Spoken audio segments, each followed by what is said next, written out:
Before starting talk, actually diving into the agenda, I want to answer to some questions, like the meta talk. Why? Why do we want to have this talk? So, programming is all about making solutions, like building solutions to those who make someone's life better or something even better. So, as problems are arising, the solutions do so. So, and there are a lot of problems which have the same pattern, the same architecture, and like building data processing pipelines or building backend applications.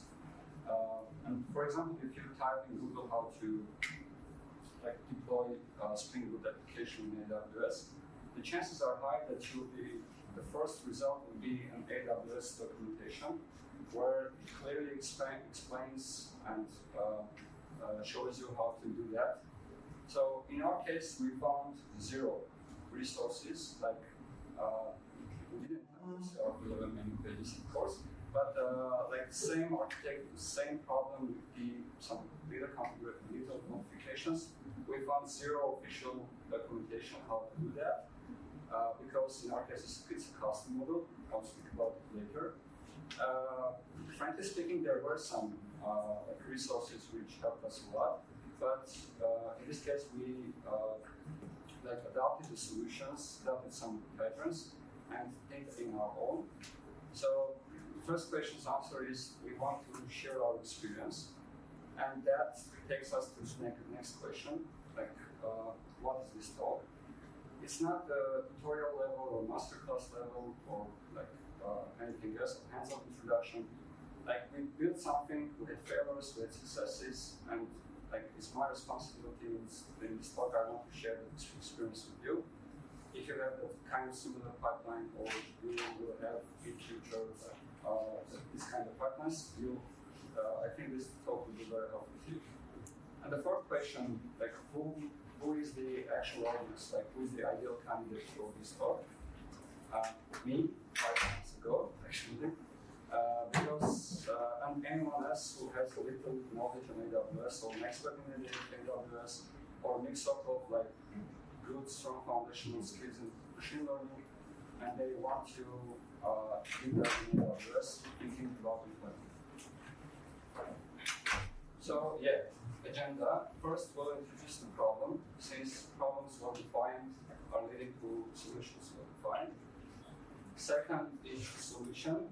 We'll speak about BEANSTALK, LAMBDA, and SAGEMAKER. Those are all AWS services. These are not the only services that we use.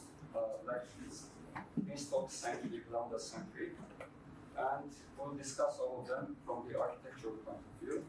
And in the final thoughts, we will rank them how well did they perform for some criteria, and then we'll have a Q&A session. Before starting, who doesn't know what is OCR? So everyone knows.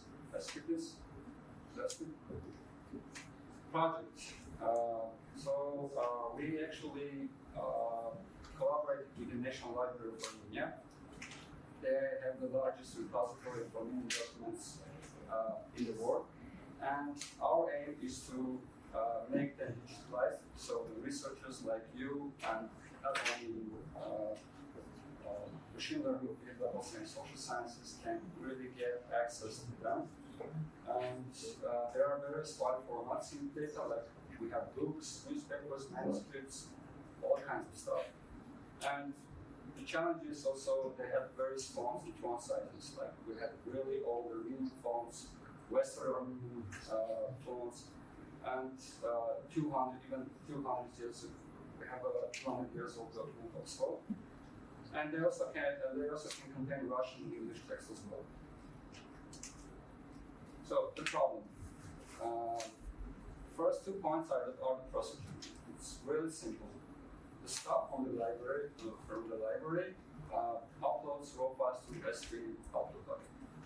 Who doesn't know what is S3?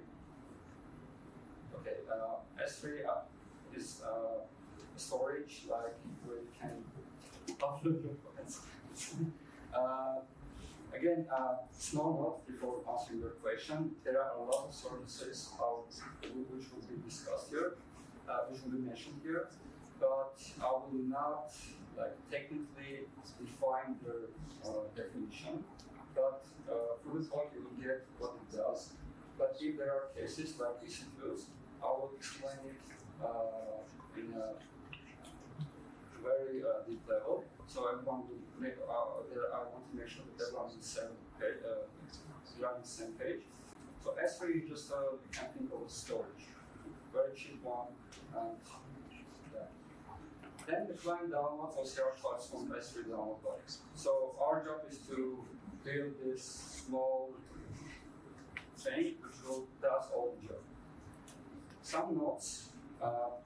We haven't put any limits of we haven't enforced the client to of their action. Like we haven't enforced the file size, the number of the quantity of the files, when they should upload, when not upload. The reason of this that they have an internal processing. Like it's not that they have all the documents already scanned and they will upload it immediately. Like it's an iterative process, you wait for some documents for coming. The client interacts with buttons via linear UI. It's a very nice solution. We didn't want them to work with plain S3 user interface. A lot of reasons. The name is just one. They don't have the ability to download multiple files. From S3 UI, you can't download multiple files, which makes some difficulties for them. And number three, which is very important, we don't employ static solution. Like through the time we upgrade, we improve our solution, not only the model, but also pre-processing and post-processing steps. So keep in mind, it's very important to have solution architecture that the CI/CD process will be as not painful as possible. Again, some statistics. Single file is between 1 to up to 680 pages. As I said, still in progress this work. We may encounter a bigger one. Single file size is between 200 kilobytes and 90 megabytes. The third inference of a single page on device with A100 GPU may take up to 25 seconds. And those of you who if some of you don't know what is A100, is one of the most powerful GPUs that NVIDIA provides. It's the data center that we own. So first we did experiments on premise. And pre-processing and post-processing do not require a GPU and can take up to 3 seconds. And if we do inference on a CPU device, it's highly optimized with only runtime inference engine. There were other optimizations as well, but I will not speak about this in this event. It's Harutyunyan's topic. This is an example document. Actually, as you can see, very dense. The words are very dense, and there are cases. Actually, I wanted to zoom it, but to show some caveats. But there are cases where even if we are Armenian, without reading the context, we will not recognize the letter. Like there is an R here. The slides will be available afterwards. You can check it. But there is an R letter here, which is actually R. But it's written R. The meaning is R. And here's the case where M and N in Harutyunyan, M and N are like interconnected.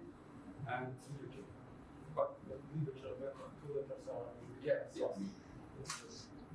And there is a sh and ch, which has just small, very tiny detail difference. So why I wanted to show this because our scientists did a very, very good job to handle this. It's our custom OCR solution for Armenian documents, and as far as we know, this is the best one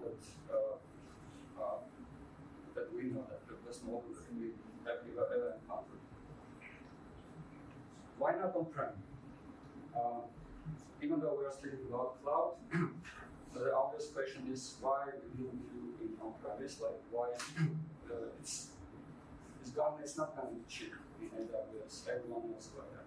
But why not do it on-premise, why GPU and do it in our own infrastructure? Because of this calculation. Like we have 11 million pages, and in best case, we'll do it, each page will take 3 seconds. Like you can divide it in number of seconds, number of minutes, number of hours, and not hours. Yeah, and you will get 382 days actually, number of days.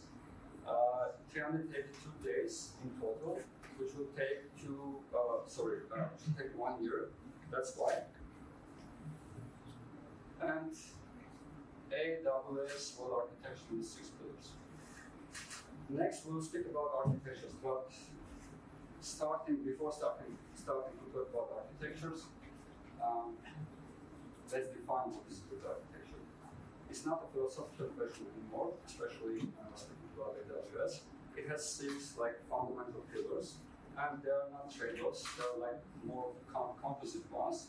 The names are quite explanatory themselves. We have to have operational excellence, security, reliability, cost, sustainability, and performance. And as I said, they are not trade-offs. They are a whole package. You can't have if you have a good performance efficiency, most probably your cost will be less. Yeah, that's it. This is the service I want to talk about. As I've mentioned before, there are a lot of services which will appear here, but this is the only one I want to make sure that we are on the same page. Before continuing, EC2 is just a virtual server which you rent, you pay, and you use. But let's understand it even better. So the name, just an example name, T2 Micro, what does it say? So T is the instance class. There are a lot of instance classes, T, P, G, etc. 2 is number of generation, the higher the better. And the micro is the size within the instance class. You like the RAM, the storage, etc. You can encounter X large, 2X large, etc. As a machine learning, in the field of machine learning, we are interested mainly, but not totally, mainly interested in these 2 instances, in these 2 families, compute optimized and accelerated computing. There are a lot of instance families as well, network optimized, memory optimized, but those are the more important ones. So compute optimized, as you can see, there is a C family with 7G generation. G stands for Graviton. It's their own CPUs, AWS, and 2X large, C6, and accelerated computing. Yeah, this is where everything gets interesting. G5 is the middle tier AWS GPU that they're going to provide you, and P is again one of the most powerful GPUs that you can rent from AWS. Purchasing options. Again, very quickly, you have on-demand, reserved, and spot. Actually, there are a lot of more dedicated hosts, dedicated. There are a lot of them, but again, these 3 are even more important ones. On-demand is the easiest one. You pay, you use. Nothing more there. Reserve, you can reserve 1 or 3 years, and you get discounts for that. And if you pay all the money upfront, you'll get even more discounts. You can partially pay it upfront, again, more discounts. But the spot, again, the most interesting one. Spot are the spare VMs that AWS has. The decision is made how much you are willing to pay. If someone else is willing to pay more than you, they will get the instance. So it's not a really reliable choice, but for training, they use that. And we'll see how we leverage this in inference code. This is the picture of the instances that I have mentioned. There are going to be 4 pictures of this kind. the instances that I've mentioned, I want to make you understand the spot instance difference. Like this is a C6 large. I've taken this picture in September 1. So in the last month, you can see that in the number of regions, the price how changes. So if in this case I want to take this instance in US East 1A and willing to bet $0.2, most probably the business will be mine like, in 1 month. But again, this is architectural point of view, decision that you need to make sure that even though you are taking small businesses, your infrastructure is as reliable as possible. This is C7, as you can see in US East 1C, you have, and the black line is the on-demand price. Like you get nearly 50% saving from going on-demand to spot. But again, there is an interesting pattern here. You can see that for C7 in US East 1C, there were high demand and the fluctuation is actually very pointy. And GPUs. I have a question for you on this slide. Why there is a straight line here? Can you have some explanations? This is the most powerful GPU, one of the most powerful GPUs that AWS can lend you. And I want to get a spot instance of that. Why there is just one? Actually, the lines, there are green and blue, red lines. We have the instance in all of the availability zones. But why do you think there's a strict line here? It's not available. It's not available. AWS will not give you that. Like, you have to make really, really hard to be partner with them, or I don't know, to get that spot instance for you. Okay, we have covered all the introduction part, and let's deep dive into the solutions. First one is Elastic BEANSTALK. So BEANSTALK is like well-architected solutions for backend deployments, that for backend architectures. So we first that why not? Let's our solution be an web API, because 90% of ML solutions do. There should be an API, and the user will request and get the data from it. And why BEANSTALK? Why we didn't build it in our own? Because BEANSTALK provides, like, does all the provisioning and management for yourself, and it's defined as a well-architected choice. You don't need to do anything. And there is a definition of that, like you just upload your application. I will show it in the next slide. You just upload your application, and AWS does all the things on its own, like provisioning your machines, making sure that machines are in up-to-date state. If there are any software which are using it to be up-to-date, patch releases, etc. Again, if you want to have a complete resource control, you can. Actually, you can. AWS says that you can, but there are instance families that you can actually choose for BEANSTALK. Like we want to see 7th generation, that we didn't have the option. But when we want to make it more in a mechanical way, like building it from scratch, you can use, of course, C7, but in this case you can. So make sure that AWS, even AWS has a complete control, don't trust. Like, there are a lot of cases when it will fail and it will be out of control. Some things to know about Elastic BEANSTALK. There are 3 components. Application. An application is the whole collection of your deployment, let's say. All the resources that AWS gives you from the BEANSTALK perspective, like S3 bucket, EC2 machines, CloudWatch for logging, just to name a few. As an application version, is the iteration of your application code. You can only have one version at a time, like if you are building the next application version, the first version will not be working anymore, and reasonable amount of time. And for example, they can upload today and download the files tomorrow. So elastic load balancing is more like of real-time or near real-time solutions. We have auto-scaling here, and what it does, I'll just show the whole pipeline here. There is an S2S queue, and it listens to S3 bucket. Like if a file is uploaded to S3 bucket, there's going to be produced a message. JSON message will be appeared in this queue. And here we have an S2S diamond, which is subscribed to this queue and will listen if any new item, any new message is uploaded there, will read and send it to our application. Like you can imagine an OCR solution wrapped in the API, whether it's a Flask or Fast API, I don't care, as long as it lets you web server get interface to read these messages, and it processes this message and sends to S3. Pretty simple, yeah.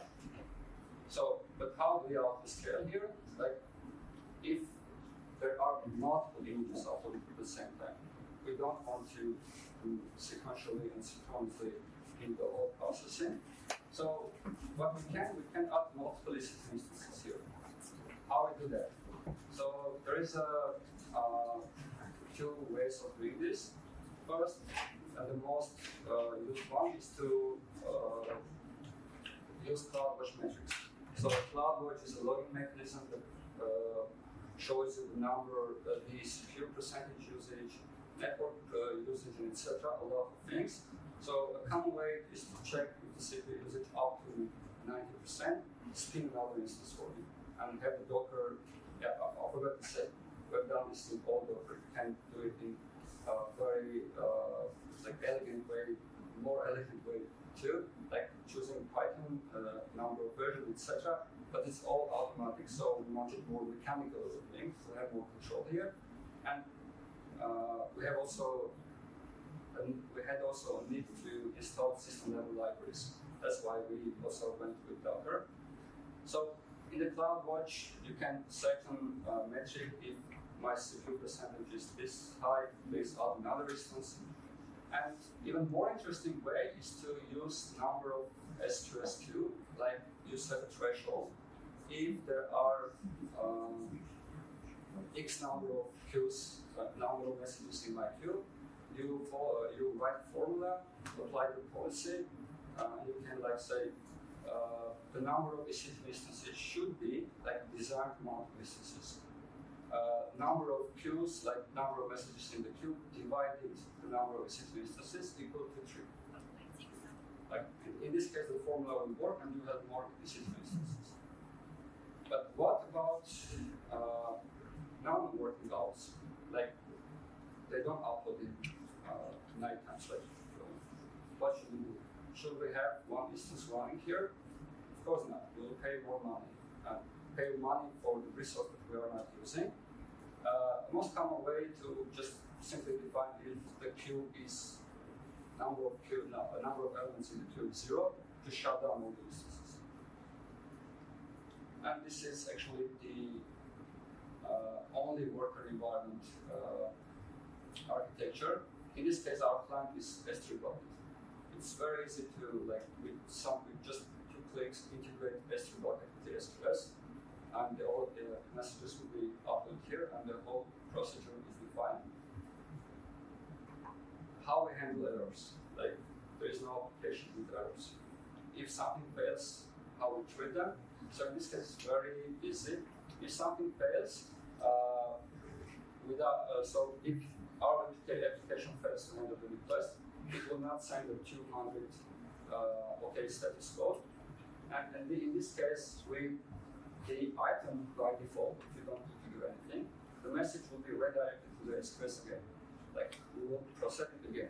But in this case, we created the queue to over here and check it manually. Like we already know in which file you get that failed to process. May I ask a question? Yeah. How do you go to the OCR process? You mentioned or something. No, this is your architectural point of view, how we deploy AWS in AWS the solution. But you are free to ask our scientists, like they're there.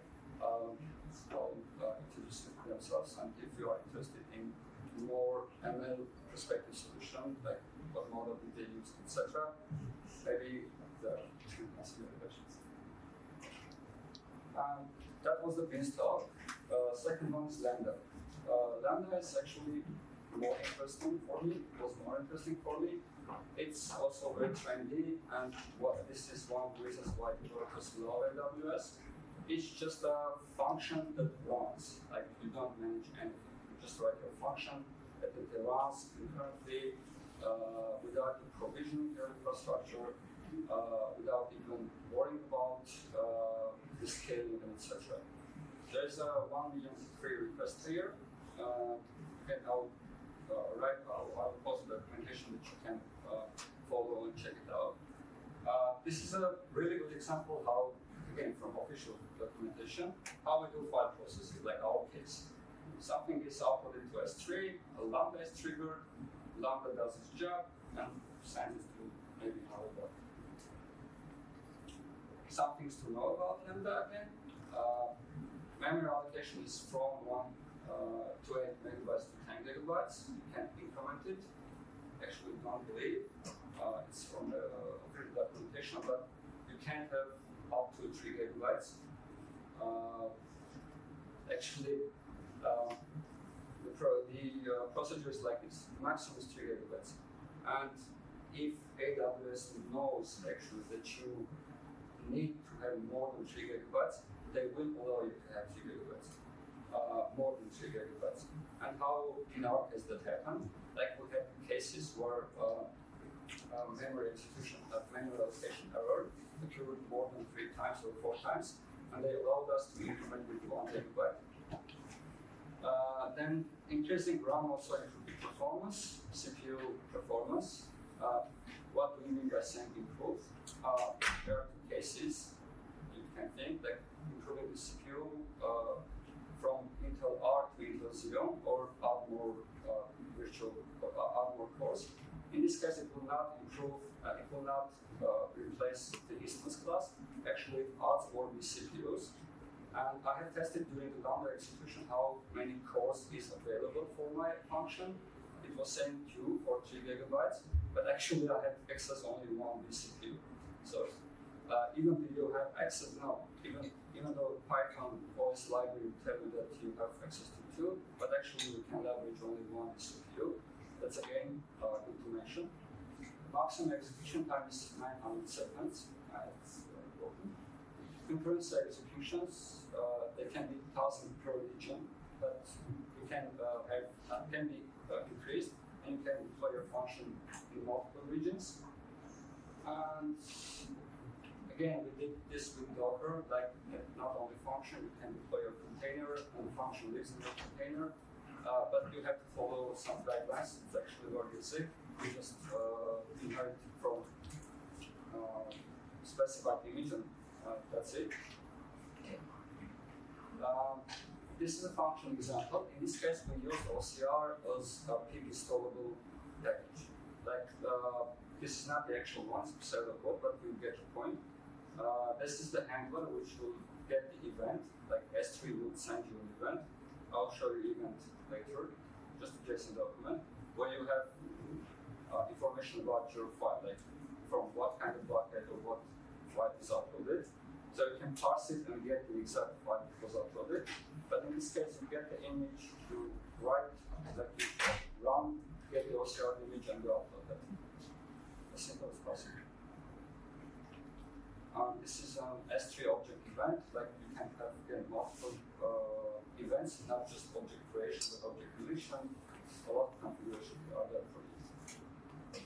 And actually, this is not professional architecture, but this tells whole story.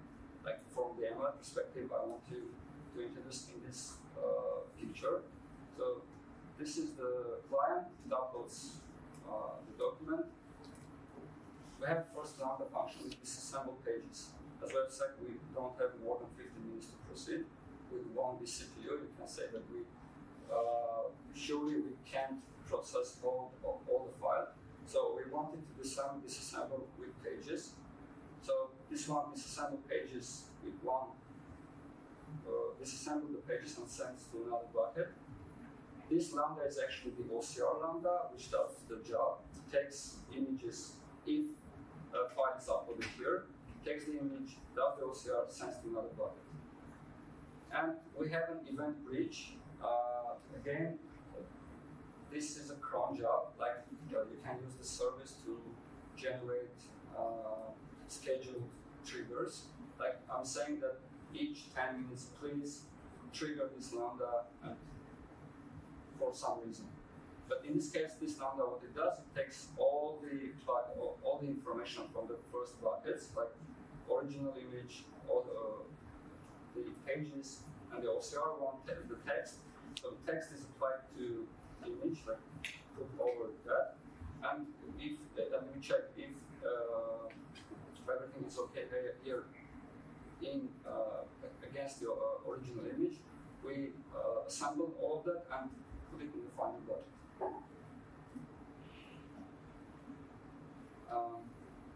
Take the questions of this later.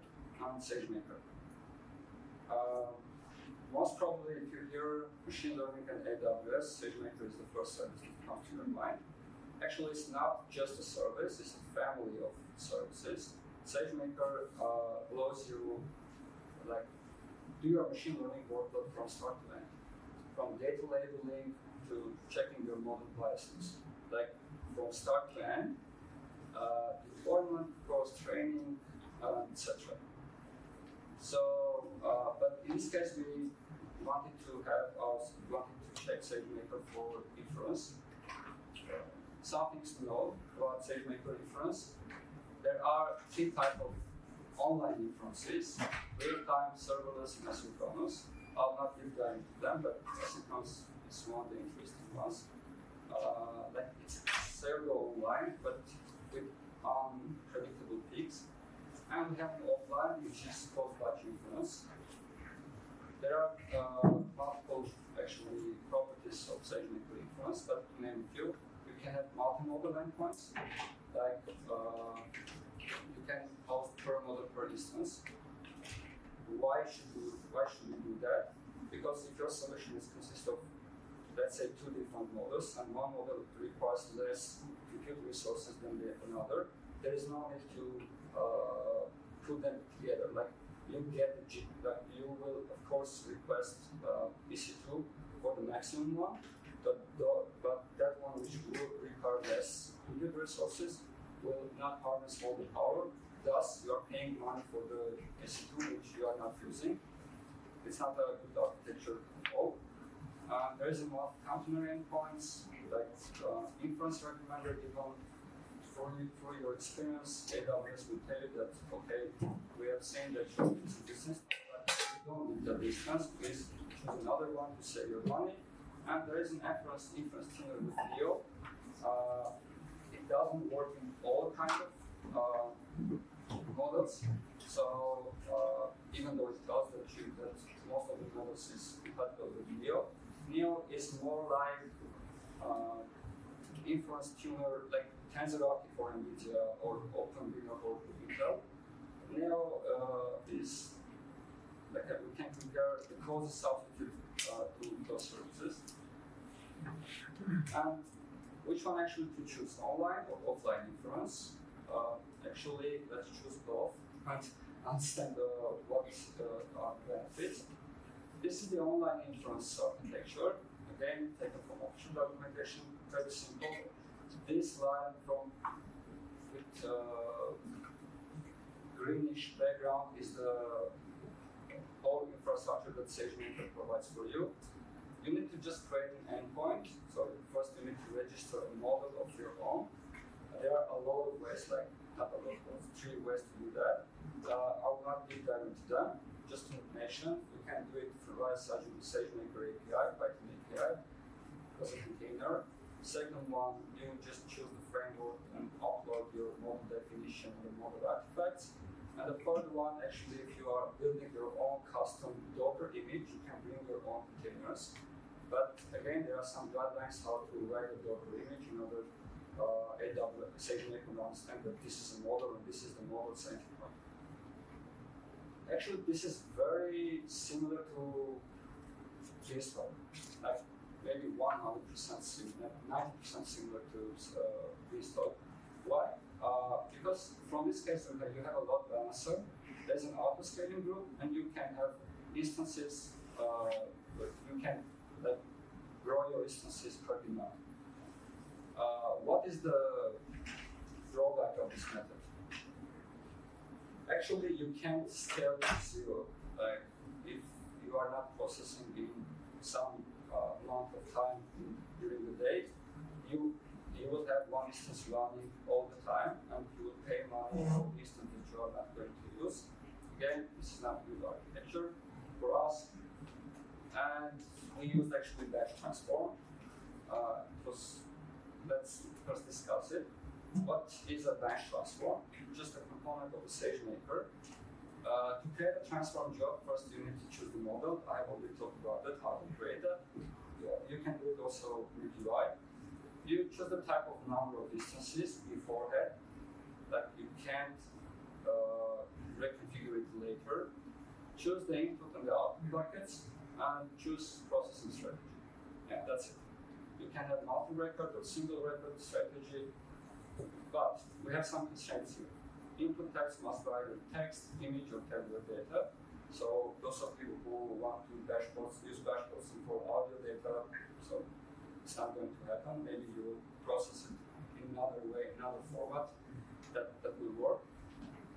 Very interesting point. On average, ML instances are 24% more expensive compared to the equivalent EC2 instances. Do you remember those instances that I talked about, like C6 and P3, etc.? The naming convention is to put ML in front of them and make prices even higher. That's it. Those are SageMaker reserved instances, but why they have high value, high cost? Because it's not only instance, it's all the IAM roles that it's configured for you. Is the Jupyter notebook instances that you are getting for free, not for free, paying money. It's the software that comes with that, like CUDA runtime, etc. And a common way to think, a common failure point is thinking that, okay, I've created a batch transform job and batch happens automatically. It doesn't. You need to handle batch logic inside your application. So, in other words, if you are choosing multi-record processing strategy, it will send 3 files simultaneously to the container for that instance. But as long as you are not implementing the batch logic inside your application, it will process synchronously. So, something to make sure. And this is maybe the most simple architecture. Again, we have an event bridge cron job that is going to trigger like maybe 10 minutes, in the evening. You can configure it how you like it. And there is a LAMBDA function which will trigger the batch transform job, which will take the input from the input bucket and output it to the download bucket. The part is that how we created LAMBDA function, and that's it. We have a handler. As I've said, the most difficult part is to register your model.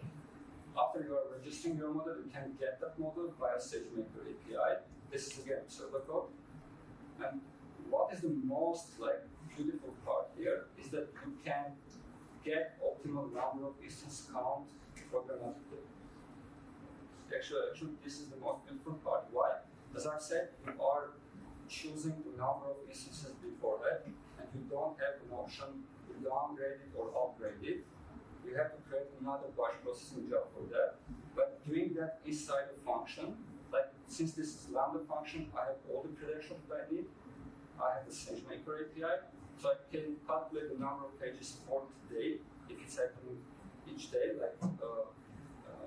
not working hours.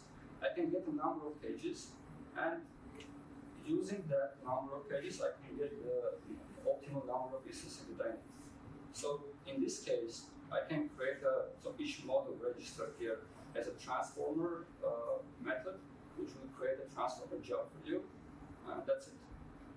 And again, beautiful part here that you don't need to this line to finish.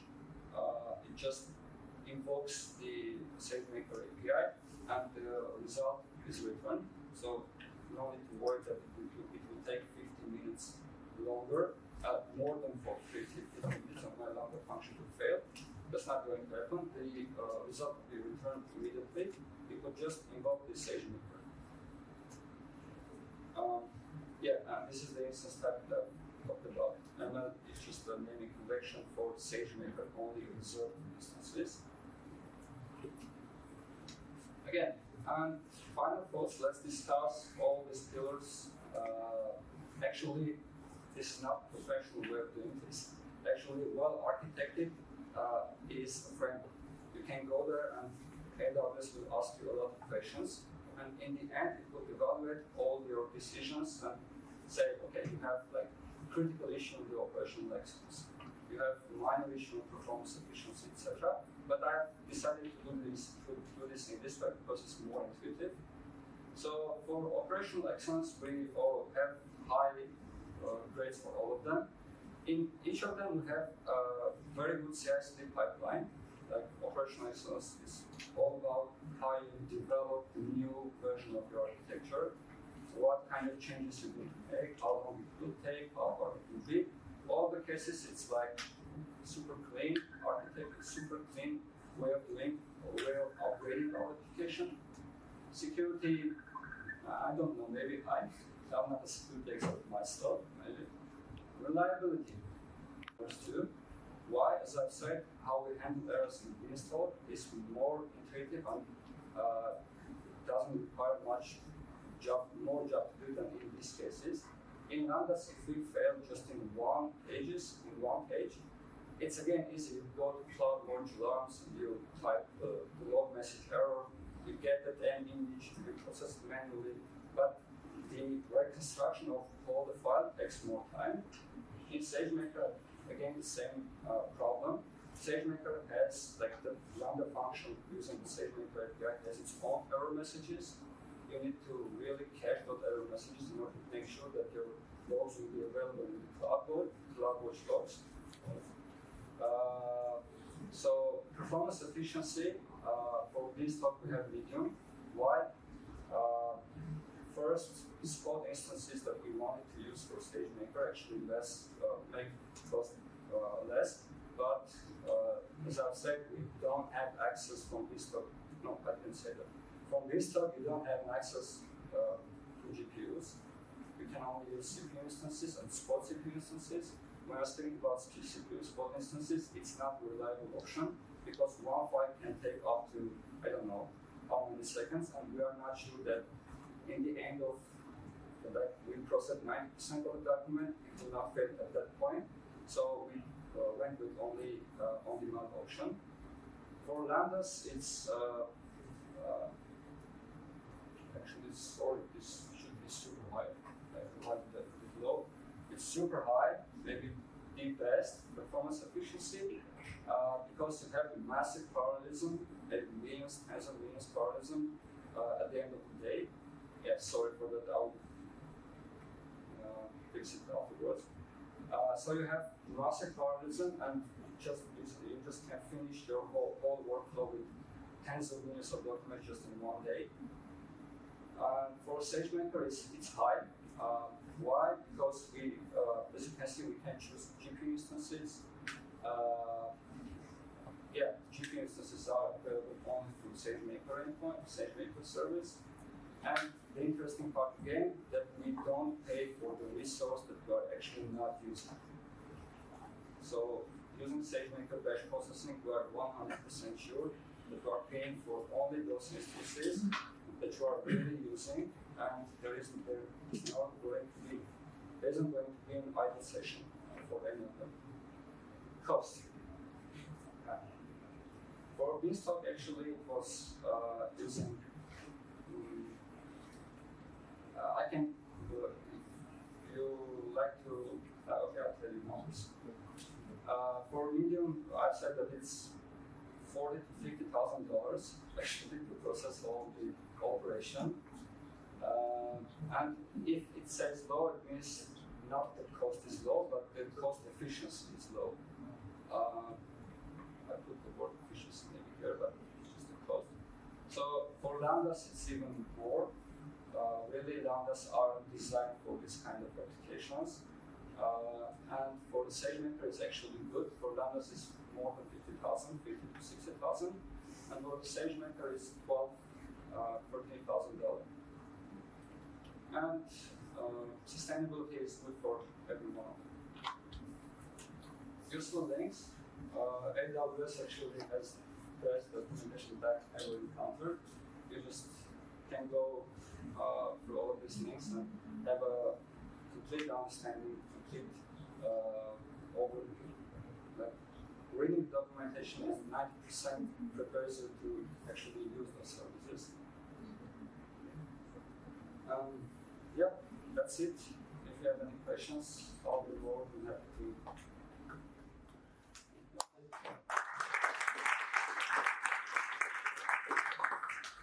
So, how do you handle the text in electronic documents, like text with some anchor, like university?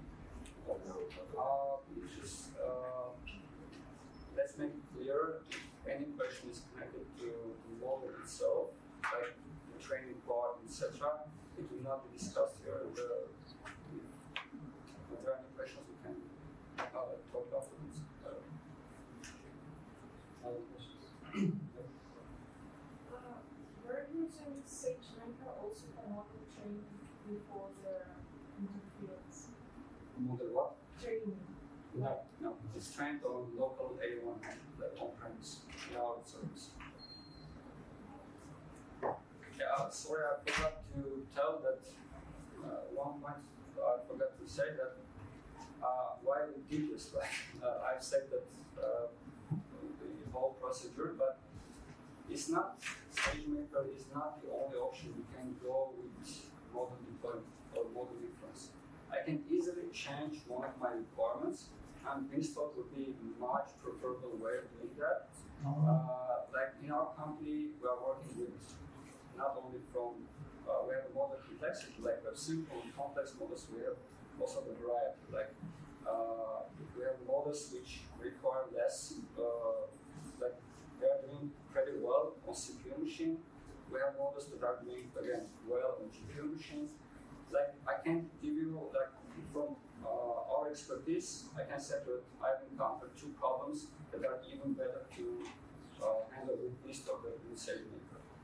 And yeah, so the whole point, again, for this discussion was not only just discuss the solution, but also from architecture point of view, you were able to decide which service is right for your specific problem. In our specific problem, the SageMaker will be the best one. I assume that with LAMBDA, you have to load the large model into the LAMBDA, and then you have the time limit, so you cannot process too many documents. So how does Fargate come into this picture? Because Fargate can amortize this model loading from S3 time. Yeah, okay, but model loading takes not that much time. So imagine, actually it's tiny amount of time, so it wasn't a problem at all. Like it comes with the Docker image itself, loaded the model files, the artifacts. You can have two options, like load your artifacts inside the Docker image, or you can put it in S3 bucket and configure it to connect with that. But with Fargates, actually we have tried Fargate, but it was pretty the same as BEANSTALK. Like we were creating BEANSTALK. We went with, from more automatic approach to mechanical approach.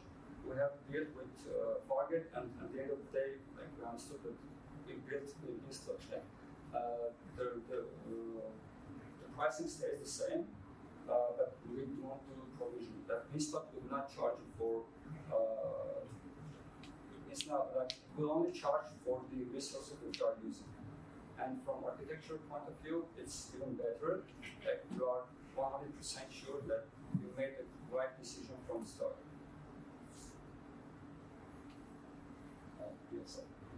question with the batch transform on. Can you? Is it really easy? Can you just specify like one line and then will it split the data set and run it on parallel on as many machines, or do you have to do anything manually?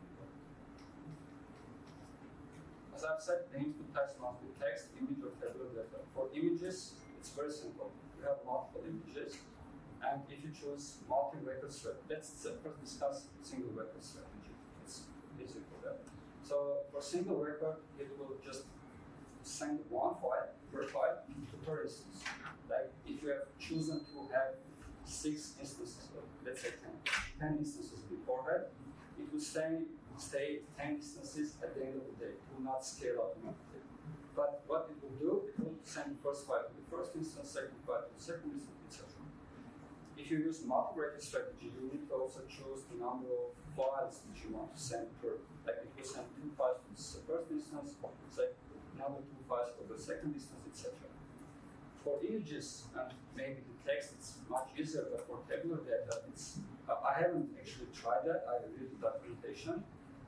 People used to store the whole tabular data in .csv once it was specified, and they think that they're using batch transform. But it's not the case. It will just send that one CSV file to the one instance. And that's it. But if you want to have like full parallelism, you need to, if you want to do your job row by row, record by record, you should split that records by the files in order to SageMaker to understand and send it in a batch fashion. So the conclusion, if you are using multi-record with files, you need to handle batch processing by yourself beside your application. So maybe a couple of lines with PyTorch, maybe more with anything with other frameworks. Yeah, so you mentioned inference optimization that is provided from AWS, but I was just curious if you use media boxes, did you experiment with something like Triton inference server? It might be able to like one recommendation for speeding up inference, and maybe it would be just enough to like actually media boxes and not use calls. Okay, good question. Triton inference server, let's understand there are some TensorRT framework. There's a Triton inference server. TensorRT is the framework that optimizes your code actually, not the Triton inference server. But in this case, for batch processing, we don't have access to Triton inference server. You can have access if you're using online inferences.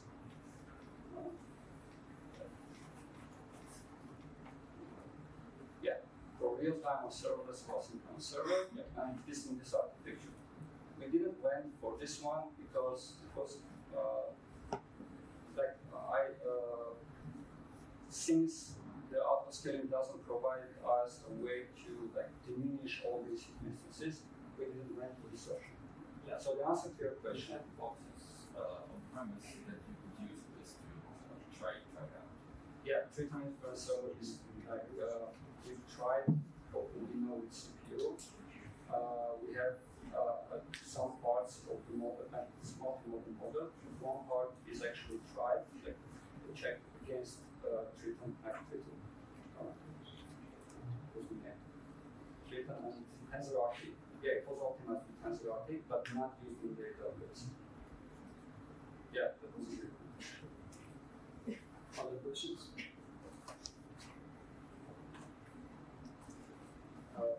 Given that in the batch mode, you have in the offline mode, you basically don't care how long does the single data document takes because you can horizontally parallelize.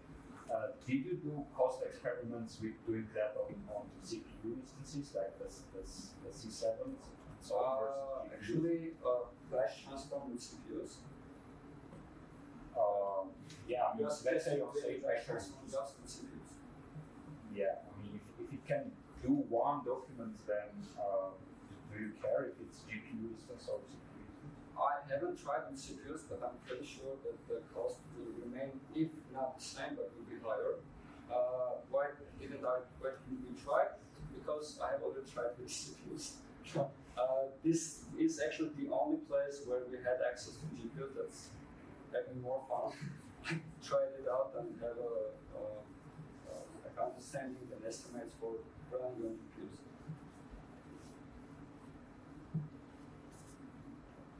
I have one question. Yeah. Do you have a requirement on how long should processing take?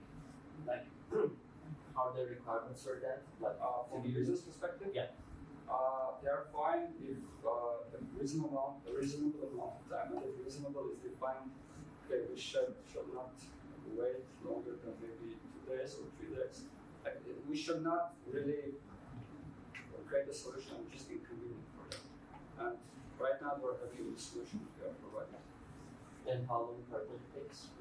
As I said, one page takes 3 seconds. So if they upload like 500 documents, we can like use this strategy, get the optimal distance count, and we make sure that one day, like one night, in one night we process all the information that they uploaded, all the files that they have uploaded on the other day.